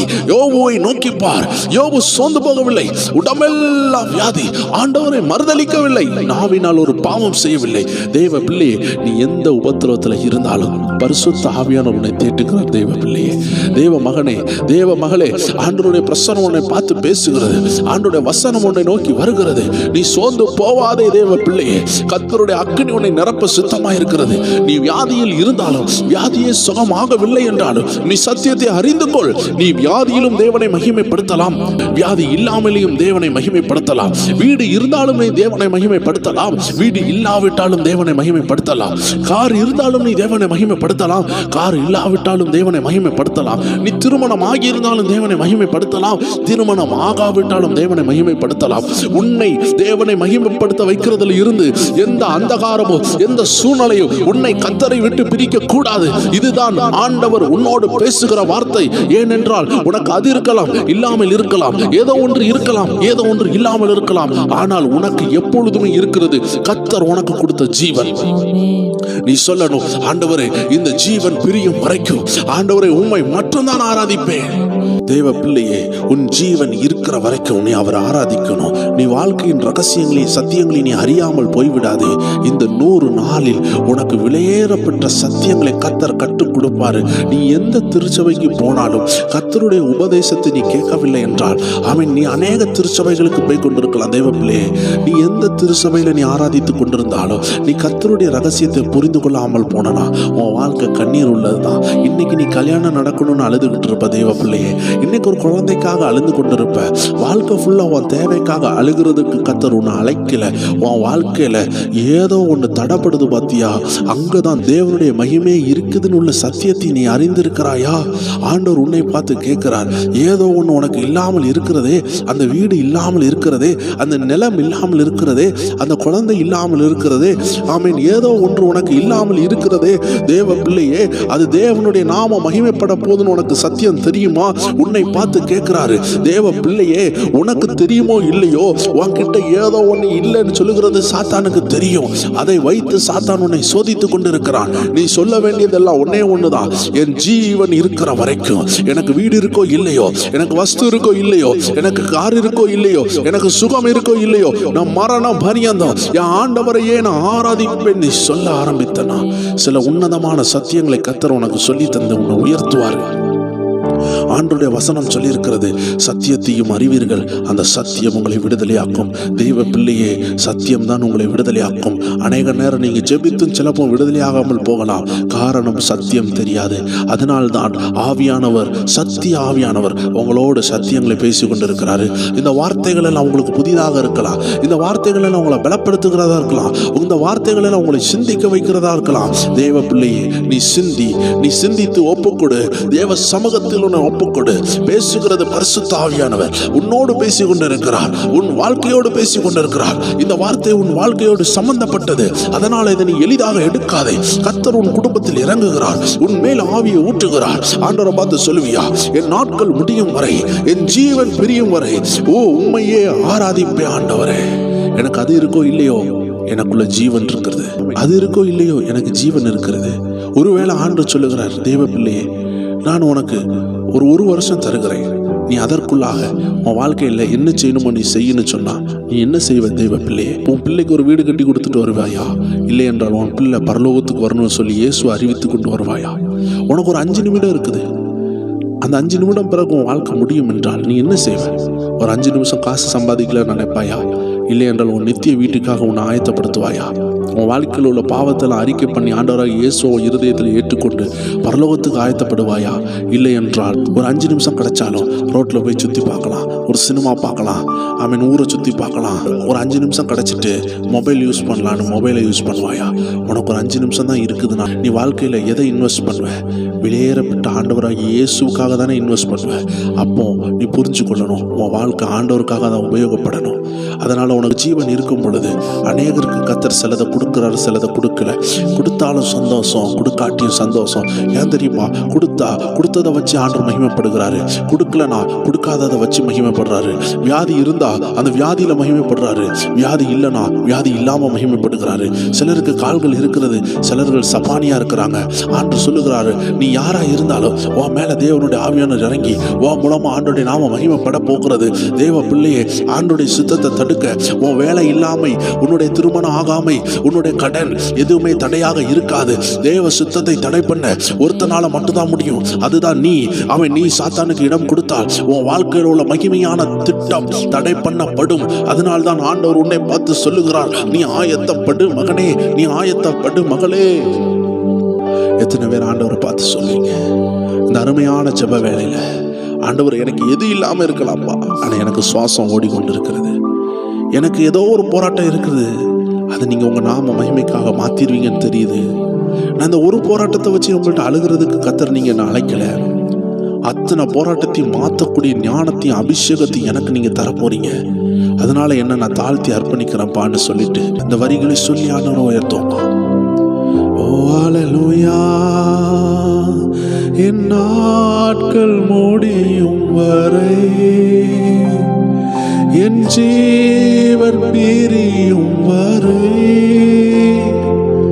என் சுவாசம் ஒலியும் வரை உம்மையே ஆராதிப்பே, உம்மையே ஆராதிப்பே, உம்மை ஆராதிப்பே,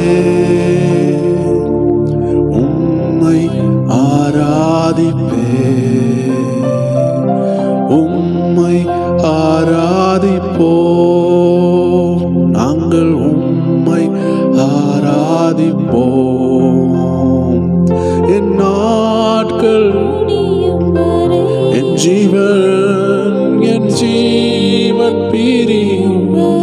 எத்தனை பேர் சொல்வீங்க? என் சுவாசம் ஒழியும் வரை உம்மையே. ஆவியானவர் உங்களை நிரப்பிக் கொண்டிருக்கிறார். ஆண்டவருடைய சத்தியம் உங்களை பரிசுத்தமாக்கி கொண்டிருக்கிறது.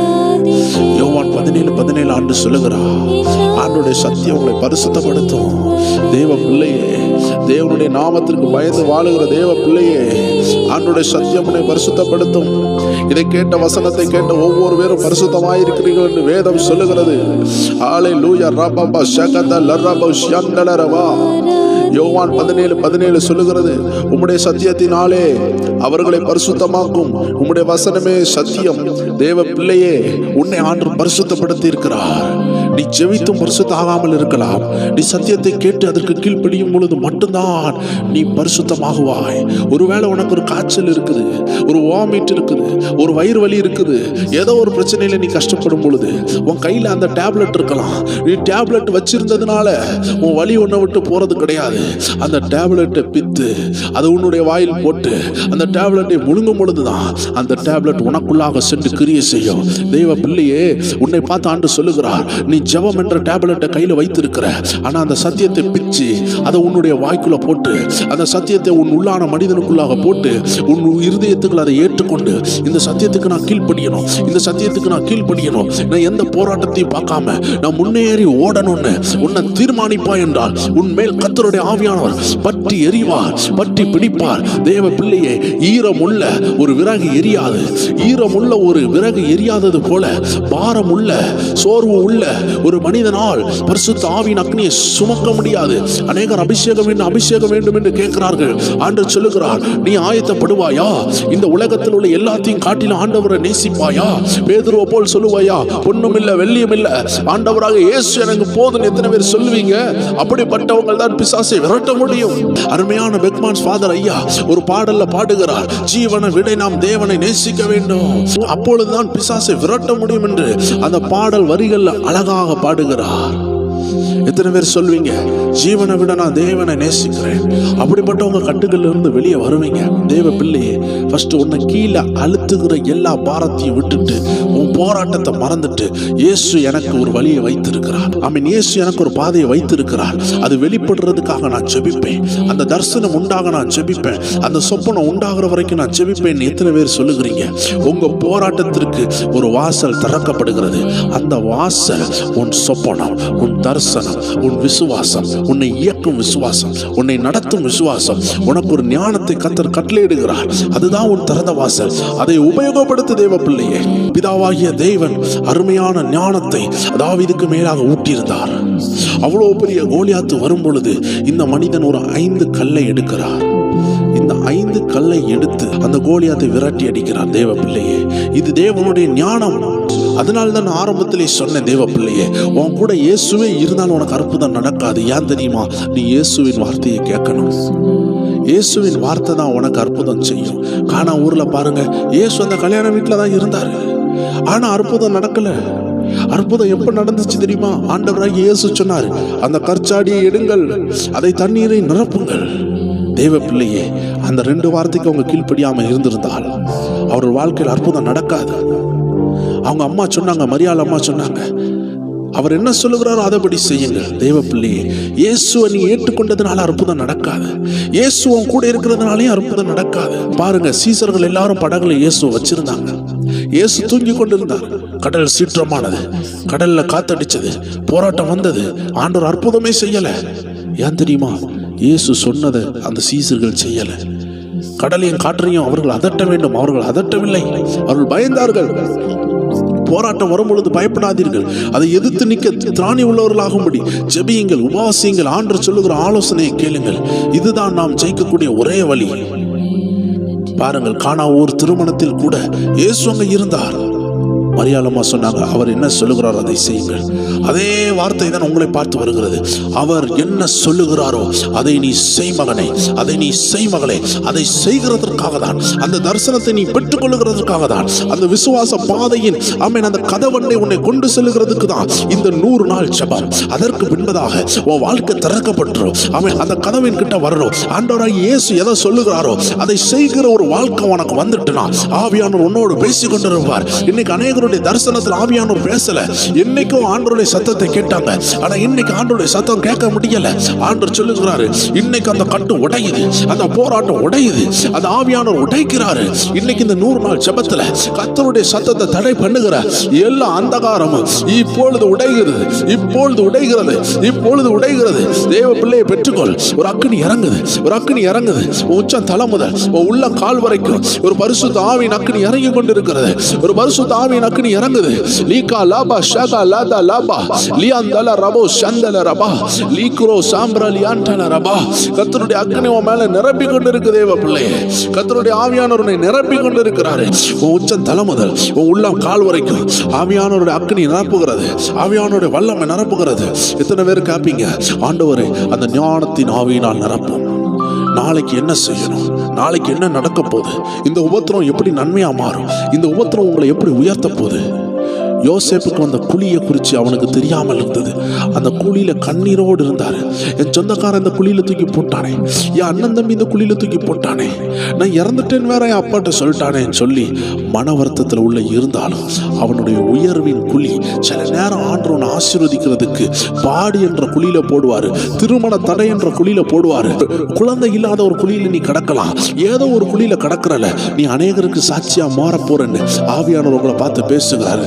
ஏதோ ஒரு வியாதியில இருக்கிறல்ல தேவ பிள்ளையே, அந்த வியாதியின் படுக்கையில உன்னை செபிக்க வச்சிருப்பாரு, அதை உன்னை உருவாக்கி இருப்பாரு, உன்னை உயர்ந்த இடத்துக்கு கொண்டு போகணும்னு நினைப்பாரு. இல்லை என்றால் நீ வயதாகி விட்டது, நெடுநாள வியாதியில இருக்குன்னு சொல்லுகிறாயா, நீ பரலோகத்துக்கு ஆயத்தப்பட வேண்டியது இருக்கும். தேவ பிள்ளையே, இந்த வியாதியை சகிக்க முடியல, எனக்கு வயசு ரொம்ப ஆயிட்டு, எனக்கு இந்த வியாதி ரொம்ப நாளா இருக்குது, எனக்கு எப்படியாவது பரலோக ராஜ்யம் போகணும்னு சொல்லக்கூடிய அநேக முதியோர்கள் இருக்கிறாங்க. அவங்களுக்கு ஏன் தெரியுமா, அந்த மரண பயம் அவங்களை ஆளுகை செய்து அவர்களுக்குள்ள நிம்மதி இல்லாததுக்கு காரணம் என்ன தெரியுமா, பாவ மன்னிப்பு இல்லை. தேவ பிள்ளைகளே, நீங்க மரண படுக்கையில வியாதியில கிடக்கிற வயசானவங்களுக்கு இந்த வார்த்தையை கேட்பார்கள் என்றால் ஆண்டவர் உன்னை பார்த்து சொல்லுகிறாரு, இனி நீ எழும்பி சாதிக்க முடியாதுன்னு உனக்கு தெரியும், ஆனா அந்த வியாதி படுக்கை ஏன் தெரியுமா உனக்கு வந்திருக்கலாம்.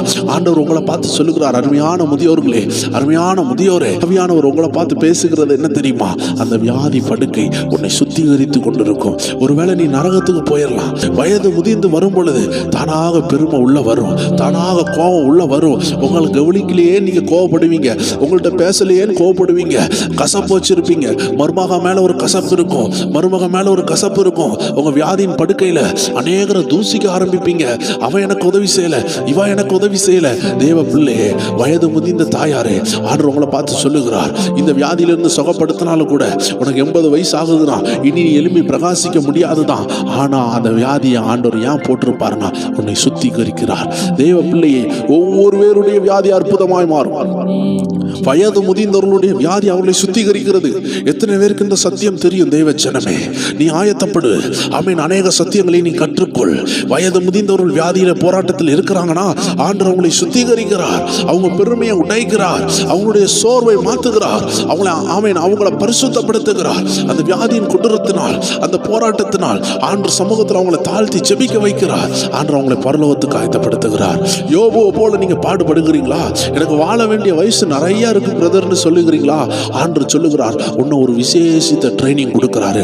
ஏன்னா உனக்கு டபுள் ப்ரமோஷன் வரணும்னா நீ ஏதோ ஒன்று செய்யணும். சும்மா இருக்கிறவனுக்கு ஆசீர்வாதம் ஆண்டவர் கொடுக்க மாட்டாரு. சில பாதைகள்ல போனவங்களுக்கு, விதைத்தவங்களுக்கு ஆசீர்வாதம் கொடுப்பாரு. யோபு விதைத்தார், பாடுகளில் விதைத்தார், கண்ணீரில் விதைத்தார், வியாதியின் நேரம் விதைத்தாரு.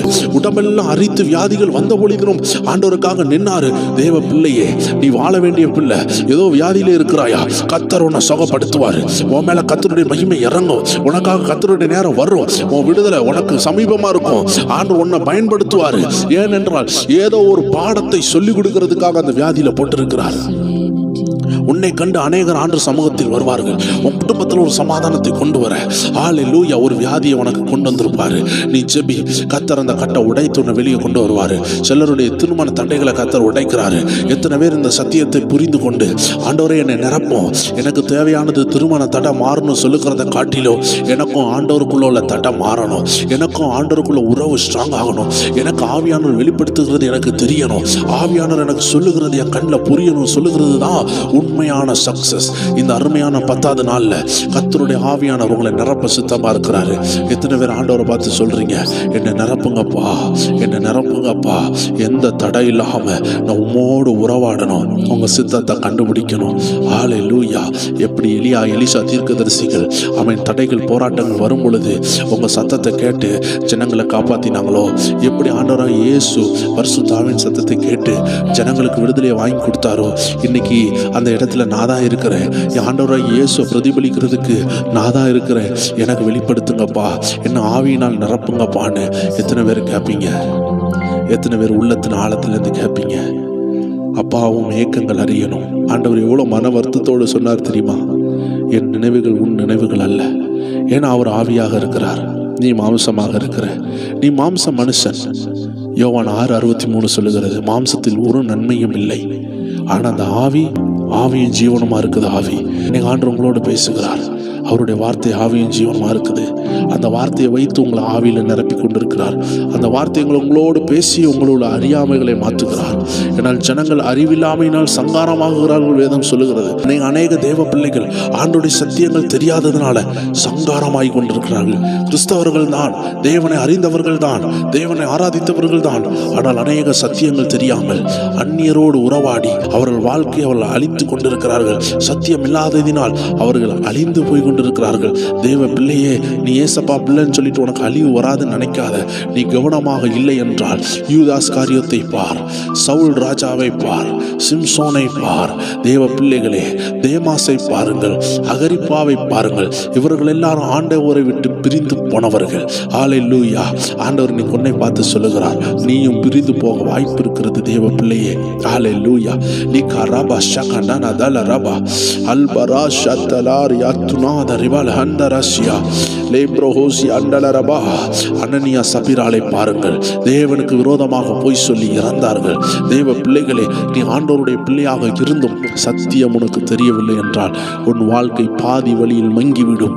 அதனால் தான் இந்த 100 நாளிலும் கர்த்தர் உனக்கு விடுதலையின் சத்தியங்களை பேசி கொண்டிருக்கிறாரு. ஆண்டவரை பார்த்து கேட்பீங்களா, ஆண்டவரே உம் ஏக்கங்களை நான் அறியணும், உம் சித்தத்தை நான் உணரணும், என் ஆவியின் கண்களை திறந்தரலும், என் ஆவியின் காதுகளை திறந்தரலும். தெய்வ பிள்ளைகளே, அபிஷேகத்தை நேசிக்கிறேன், ஆவியானோரை நேசிக்கிறேன், எனக்கு ஆவியானோடைய சத்தம் கேட்கணும்னு சொல்லுகிற எல்லா தெய்வ பிள்ளைகளும் நான் சொன்ன சத்தியத்திற்கு ஆமா என்று சொல்லுவீங்க. ஆவியில வளரல, எனக்கு ஆவிக்குரிய சத்தியங்கள் புரியலைன்னு சொல்றவங்களுக்கு இது ஒருவேளை கடினமா இருந்திருக்கலாம். இன்னைக்கு ஆண்டவர் உங்களை பார்த்து சொல்லுகிறாரு, நான் உங்களுடைய பிரச்சனையின் மூல காரணத்தை சொல்லுகிறேன். ஒரு காய்ச்சல் மாறணும்னு சொல்லி ஒரு ஊசி போடுறது விஷயம் இல்லைங்க. தினமும் போய் ஐஸ்கிரீமை சாப்பிட்டுட்டு இருந்தா திரும்பி அந்த காய்ச்சல் வரும். ஆண்டவர் இந்த அருமையான அடியின் மூலமாக உங்களுக்கு என்ன தெரியுமா சொல்லுகிறாரு? அந்த காய்ச்சல் மாறணும்னு நினைக்கிற நீங்க தப்பானதை நினைக்கல, ஆனா அதிலும் விசேஷமான காரியம் உண்டு. அந்த காய்ச்சல் எப்படி வருகிறது? உங்க வீட்டுக்குள்ள அடிக்கடி சர்ப்பம், பாம்பு, தேள்கள் வருகிறதுனா அது எப்படி வருது அப்படி நீங்க பார்க்கணும். அதை கொல்றது வெற்றி கிடையாது, அது எங்கிருந்து வருகிறது? தேவ பிள்ளையே, அதுதான் ஆவியானவர் இன்னைக்கு உன்னோடு பேசி கொண்டிருக்கிறாரு. உனக்கு ஒரு உயர்வு வருதுன்னா, ஐயோ உயர்வு வந்துட்டுன்னு சந்தோஷப்படாத. அந்த உயர்வு கர்த்தரால் வந்ததா இல்ல சாத்தான் உனக்கு கொடுத்தானா அதை பகுத்தறிய வேண்டும். சில உயர்வுகள் சாத்தான் தருவான், உன் ஜெப வாழ்க்கையை கட்டாக்குறதுக்கு, உன் பரிசுத்த வாழ்க்கையை கட்டாக்குறதுக்கு, உன்னை பணத்திமிரில் அலைய வைக்கிறதுக்கு, உன்னை பெருமை பிடிச்சவனா வைக்கிறதுக்கு. ஆனால் கர்த்தர் உயர்த்துக்கிறதுக்கு தாமதம் ஆனாலும் தரமானதை தருவார், ஏற்ற நேரத்தில் தருவார், நிச்சயம் உண்டு. அதனால உன்னை ஆயத்தப்படுத்து என்று ஆண்டவர் சொல்லுகிறார். அவருடைய ஏக்கங்களை புரிந்து நம்ம ஆராதிக்கணும், ஏக்கங்களை புரிந்து ஜெபிக்கணும். அப்பொழுது விடுதலை தானாக வரும். கர்த்தர் ஒன்று செய்யணும்னு நினைச்சிட்டார்னா அதை யாராலையும் தடுக்க முடியாது. ஆவியானவர் உனக்கு வெளிப்படுத்த சித்தமா இருக்கிறாரு. ஆவியானவர் உன்னுடைய பிரச்சனையினுடைய மூல காரணங்களும் சொப்பனங்கள் மூலமா வெளிப்படுத்த போறாரு. தெய்வ பிள்ளைகளே, இந்த 100 நாள் ஜெபத்துல ஆயிரக்கணக்கான மக்கள் கலந்து கொள்ளுகிறீங்க, 100 கணக்கான மக்கள் லைவ்ல பாக்குறீங்க. ஆவியானவர் ஒவ்வொரு பேரையும் விசேஷித்த பிள்ளைகளாக வச்சிருக்கிறாரு. அதனால உங்களுடைய ஒவ்வொரு பேருடைய தீர்க்க தரிசனமும் உங்களுக்கு வெளிப்படுத்தப்படும். உங்க வாழ்க்கையை குறித்து யாருக்குமே புரியாட்டியும் உங்களுக்கு ஆண்டு தெளிவா புரிய வைப்பாரு. உங்களை தெளிவா ஆசீர்வதிப்பாரு. தேவ சித்தத்தை அருமையா செய்வீங்க. நீங்க யாரும் சாதாரணவர்கள் அல்ல. அப்படிப்பட்ட ஒரு நபராக இருப்பீர்கள் என்றால் இந்த வீடியோவை பார்த்திருக்க முடியாது. நீங்க ஒரு மாம்ச பிரியர்களாக இருப்பீர்கள் என்றால் இந்த வீடியோவை நீங்க ஃபுல்லாக பார்க்கவே முடியாது.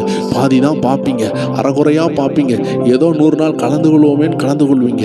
ஆனால் நீங்க எல்லாம் தொடர்ச்சியாக பார்த்து இதை கீழ்ப்படியன்னு நினைக்கிற ஒவ்வொரு பேரும் பயங்கரமான ஆசீர்வாதங்களை பெற்றுக்கொள்வீங்க. ஏனென்றால் வசனம் 100ஆகவும் 60ஆகவும் 30ஆகவும் கிரியை செய்யும். வசனம் விதைக்கப்படுகிறது. தீர்க்க தரிசன வார்த்தைகள் உங்களுக்கு கொடுக்கப்படுகிறது. கேட்கிறவர்கள் பாக்கியவான்கள், கடைபிடிக்கிறவர்கள் மிக மிக பாக்கியவான்கள். கடைபிடிக்கிறவர்கள் நிச்சயமாக ஆசீர்வதிக்கப்படுவார்கள். சேர்ந்து ஒரு வரி சொல்லுவோமா? ஆண்டவரை பார்த்து, நிரப்புங்கப்பா நிரப்புங்கப்பா, என் பாத்திரத்தை தண்ணீரால நிரப்புங்கப்பா நிரப்புங்கப்பா நிரப்புங்கப்பா, உங்க பரிசுத்த ஆவியால நிரப்புங்கப்பா. இரவெல்லாம் கண் விழித்து ஜெபிக்கணும், எதை நினைத்தும் கலங்காமல் துதிக்கணும். நிரப்புங்கப்பா நிரப்புங்கப்பா, என் பாத்திரத்தை தண்ணீரால நிரப்புங்கப்பா. கேட்போமா? நிரப்புங்கப்பா, என்ன நிரப்புங்கப்பா, உங்க பரிசுத்த ஆவியால நிரப்புங்கப்பா. தூய வாழ்வு தினம் வாழணும், என் தாய் நாடு உம் பாதம் திரும்பணும். தூய வாழ்வு தினம் வாழணும், என் தாய் நாடு உம் பாதம் திரும்பணும். தூய வாழ்வு தினம் வாழணும், என் குடும்பம் பாதம் திரும்பணும். நிரப்புங்கப்பா, என்ன நிரப்புங்கப்பா, பாத்திரத்தை தண்ணீரால நிரப்புங்கப்பா. ஓ நிரப்புங்கப்பா, என்ன நிரப்புங்கப்பா, உங்க பரிசுத்த ஆவியால நிரப்புங்கப்பா. நிரப்புங்கப்பா நிரப்புங்கப்பா, பாத்திரத்தை. தாவீது ராஜா சொல்லுகிறார், என் பாத்திரம் நிரம்பி வழிகிறது. அதே போல உங்க பாத்திரம் நிரம்ப போகிறது. தேவ பிள்ளையே,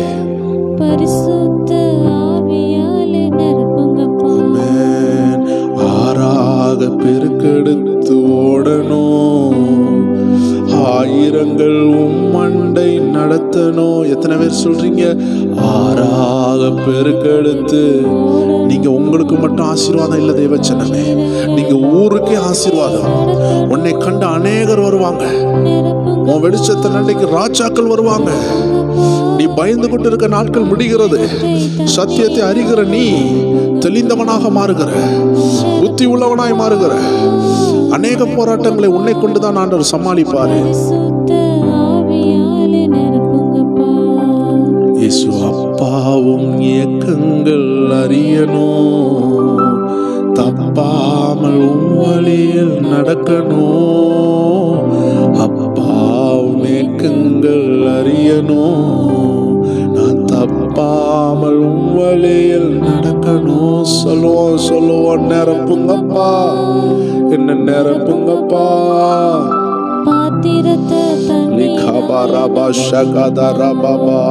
நிரப்புங்கப்பா, என்ன நிரப்புங்கப்பா, உங்க பரிசுத்த ஆவியால நிரப்புங்கப்பா. சொல்லுவோம் சொல்லுவோம், நிரப்புங்கப்பா. நீங்க இருக்கிற இடத்துல ஆவியானவரை நிரப்புகிறா, உன் குடும்பத்தை நிரப்புகிறா. மகனே, உன் உள்ளத்துல ஆவியானவர் ஊட்டப்பட்டு இருக்கிறாரு, பயப்படாதீங்கன்னு சொல்றாரு. தேவ பிள்ளையே, நீ பயப்படாத. சத்தியம் உனக்குள்ள வந்திருக்கு, விடுதலை உனக்குள்ள வந்திருக்கு, அக்னி உனக்குள்ள வந்திருக்கு. அவருடைய வார்த்தை அக்னியா இருக்குது. இன்னைக்கு நீ கேட்ட வார்த்தையெல்லாம் அக்னியா இருக்கு. உனக்குள்ள இருக்கிற தேவையில்லாத கான்செப்ட், அவன் கள்ள காரியங்களை, அவன் தேவையில்லாத காரியங்களை கர்த்தர் உங்களை விட்டு அகற்றுகிறார். அநேகருக்குள்ள தெரியாம கள்ள உபதேசம் இருக்கும். கர்த்தர் அவைகளை எல்லாம் சுட்டெரிக்கிறார். சாபங்கள் நீங்கணும், பரிசுத்த வாழ்க்கை என்று வாழணும். எனக்கு அது வேணும் இது வேணும்னு கேட்குறீங்களே தேவ பிள்ளையே, உனக்கு கார் இருந்தாலும் பரலோகத்துக்குள்ள போக முடியாது, 1000 வீடு இருந்தாலும் நீ பரலோகத்துக்குள்ள போக முடியாது, இந்த உலகம் முழுவதையும் நீ ஆயத்தப்படுத்தினாலும் நீ பரலோகத்துக்கு போக முடியாதுன்னு வேதம் சொல்லுகிறது. ஏன்னா உனக்கு பரிசுத்தம் வேணும். இன்னைக்கு ஆண்டு சொல்லுகிற உன் பரிசுத்த ஆயத்தப்படுத்து, பரிசுத்தமாகிறவன் இன்னும் பரிசுத்தமாகட்டும் என்று வேதம் சொல்லுகிறது. ஓ, உன்னுடைய பரிசுத்தத்தை விட்டு விடாத தேவ ஜனமே, ஆவியால ஒருக்கா கூட சொல்லுவோமா, பாவங்கள் சாபங்கள் நீங்கணும், பரிசுத்த வாழ்க்கை என்று வாழணும், இன்று வாழணும். அப்பா எனக்கு உதவி செய்யுங்கன்னு கேட்பீங்களா? இன்று வாழணும் அப்பான்னு கேளுங்க. நிரப்புகிறார், நிரப்புங்கப்பா, ஓ நிரப்புங்கப்பா.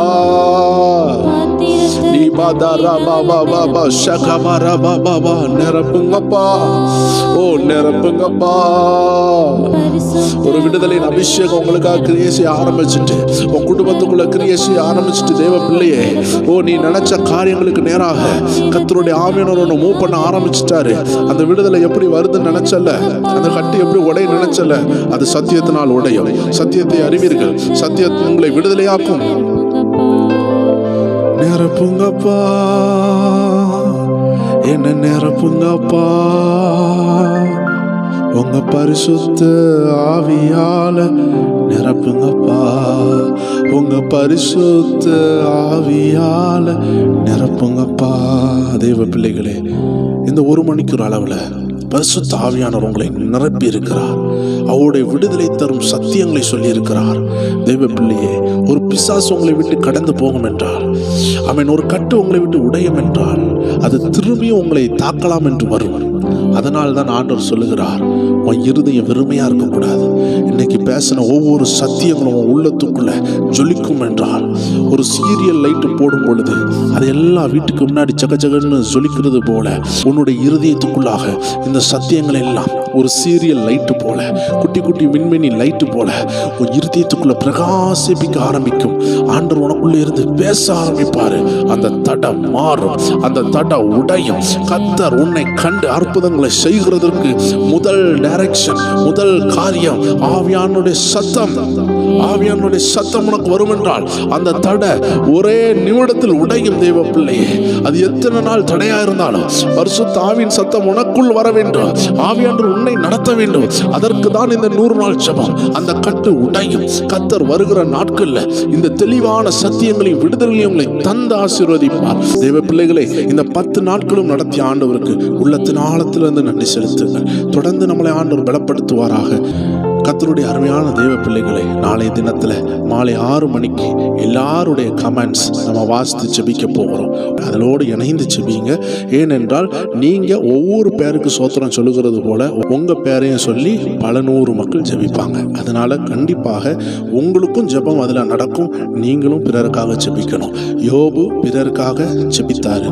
தன்னுடைய பிரச்சனையை ஆண்டவர் மாத்தினாரு. வாரத்துல 1 நாள் ஆண்டோடைய சித்தமானால் உங்களுடைய கமெண்ட்ஸ் எல்லாமே எடுத்து நம்ம ஒன்றா ஜெபிக்க போகிறோம். ஒவ்வொரு கமெண்ட்ஸையும் நாங்கள் ரெக்கார்ட் பண்ணி உங்களுக்காக ப்ளே பண்ணி ஒவ்வொரு ஞாயிற்றுக்கிழமையும் மாலை 6 மணிக்கு இந்த 100 நாள் ஜெபத்தினுடைய கமெண்ட்ஸை வாசித்து நம்ம ஜெபிக்க போகிறோம். தேவ பிள்ளைகளை, இன்னையோடு 10 நாள், இந்த 10 நாளில் உள்ள அத்தனை கமெண்ட்ஸையும் நம்ம எடுத்து ஜெபிக்க போகிறோம். எல்லாரும் கோஆப்ரேட் பண்ணுங்க. நம்ம எல்லாரும் ஒரு பெரிய மிஷனில் இருக்கிறோம். இந்த மிஷன் சக்ஸஸ் ஆக எல்லாருடைய கோஆப்ரேஷன் தேவை. நம்ம நாளைய தினத்தில் நடக்கிற ஜெபத்தில் மீட் பண்ண போகிறோம். கர்த்தருடைய நாமம் மகிமைப்படுவதாக. தேவ பிள்ளைகளை, கீழே இருக்கிற நம்ம ப்ரேயர் டைம் வாட்ஸ்அப் சேனலை நீங்கள் ஜாயின் பண்ணிக்கோங்க. ஒருவேளை உங்களுக்கு லிங்க் வராட்டியும் அருமையான 100 நாள் லிங்க் அதில் கண்டிப்பாக வரும். அப்படி இல்லாவிட்டாலும் ப்ரேயர் டைம் சேனலை நீங்கள் டைப் பண்ணி வந்தாலும் கண்டிப்பாக ஒவ்வொரு நாளும் அந்த லிங்க் உங்களுக்கு கிடைக்கப்படும்.